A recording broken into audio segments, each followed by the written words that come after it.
Hi, it's Amanda the Nail Polish Hound and welcome to the Magenta Nail Polish destash. This is finally the last colour that I have in this series. Still a few odd drawers to get through of other things, but this is the bulk of it. Nearly done, just a few more of these videos to get through. So I'm starting off with the creme polishes, and I didn't have as many of these as I thought I would have given how much I love this colour category. And first up we've got this little Max Factor. It's a little mini one. I do love this colour. It's called Diva Violet and I've already used up one of these, and I am trying to get all the minis out of my collection, or at least most of them, so I'm going to put this one aside for my project polish for next year.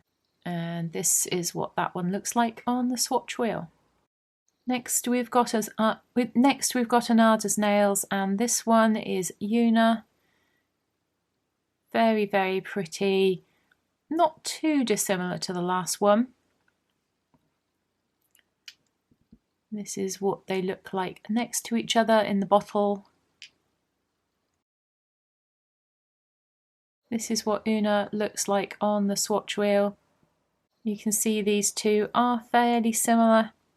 Another reason why I don't mind using up the little Max Factor, because I've still got this other one.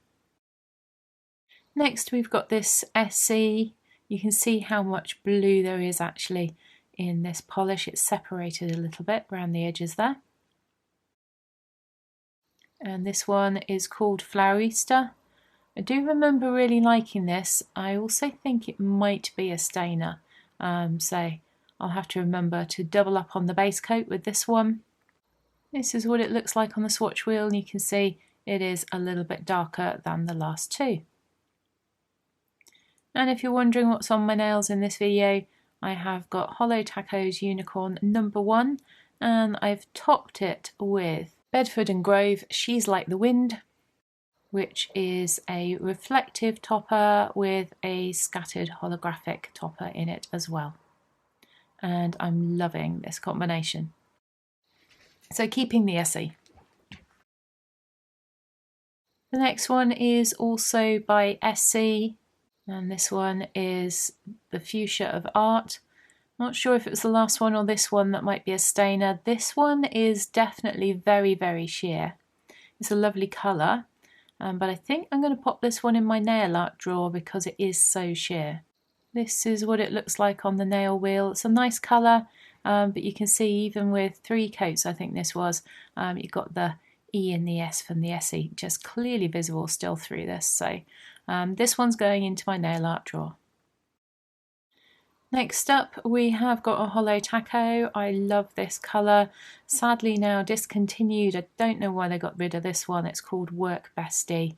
Absolutely love it. This is what it looks like on my nails in a manicure that I did a few years ago now.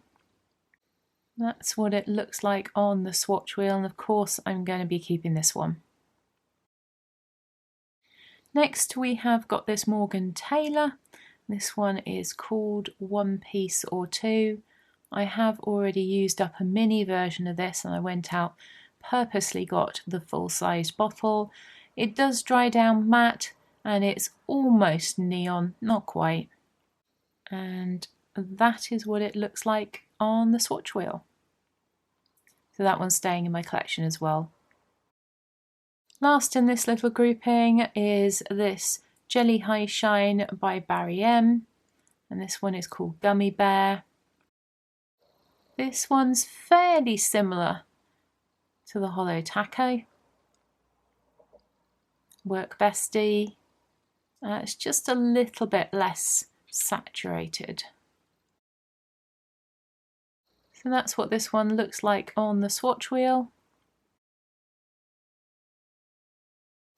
And so that's the Barry M, and this one was the Holo Taco.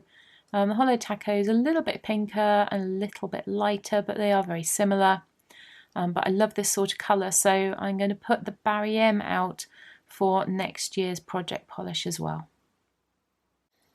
Alright, so the last few of the creme polishes and sort of creme that I have. The first one So this one's quite a bit darker than the others. This is by Prism Polish. It's called a troper. And this was part of a duo. There is a topper that goes with this, specifically meant to go together, and the topper is a unicorn pea polish. That's what this one looks like on the swatch wheel. It's a lot darker than it looks in the bottle. Definitely keeping that because it's part of that duo. I do like it as well. Next we have a Rimmel London. This one's called Pump Up the Purple. Love this colour, but it's another one that's actually quite sheer. Builds up a little bit better than the Essie from earlier. Not sheer enough that I'd want to put it into my nail art drawer, but it isn't a polish that I would quickly reach for. So it's another one that I've decided I'm going to pop into my project polish for next year. What I did try with this one is I used it with a layer of Disco Dust by Holo Taco. If you've not seen my last video, I just did a tricky toppers video with that because I was struggling to find how to wear it. Actually quite like what I've come up with here. So this is a layer of Pump Up the Purple, a layer of the Holo Taco Disco Dust, another layer of Pump Up the Purple, and another layer of Disco Dust. So you can see it actually does really lighten the polish itself, which is quite interesting. And I like this combination, so watch out for this one on my nails fairly soon. You can see here the effect that it has. On the left here you've got just the Pump Up the Purple, and this is it with the Disco Dust in it. So all those little pink glitters actually lighten the polish quite considerably, which did surprise me. But it's staying in my collection, but I'm going to leave it out to make sure that I get some use out of it.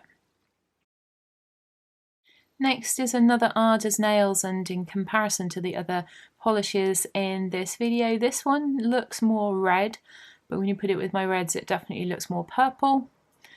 So it's called Rachel. I remember really liking this one, but I've not reached for it in a while, so maybe I'm going to have to do a bit of a comparison off video with the reds that I have. This is how it looks on the swatch wheel, and maybe I'll leave this one out for my autumn rack as well, just to wear it again and make sure that my memory of liking it is correct. So staying in my collection for the moment. Second to last, we've got this old OPI. I have a little bit of a love-hate relationship with this polish. It's called Kerry Blossom. It's really hard to apply to get it to look even on the nails. First time I wore it, I didn't like it. The next two times I did. I'm loving it at the moment, and this is definitely staying in my collection. A little bit darker than the others, but really, really pretty. So it does come out a lot darker on the nail wheel and on the nails than you'd expect from what it looks like in the bottle, which is I think why I was a little disappointed with it initially, but I do really love this polish. It is also a little bit on the sheer side, but it's definitely staying. So last up in this video we have another one of the Model Zone chrome polishes. This one is called Chrome Mauve. Obviously you can't see the actual colour of it from the shiny bottle. I don't know why they put them in these other than the fact they called them chrome polishes. This is what it looks like on the swatch wheel. They are incredibly difficult to work with. I don't reach for them as a full manicure. I did keep them because I thought they were good for stamping, but I don't do a lot of that either anymore, so I'm going to be letting this one go. So that is the only polish leaving my collection this time. Hopefully I'll do a little bit better when I move on to all the specialty polishes in this colour range. Thanks for watching, and I hope I'll see you in my next one. Bye!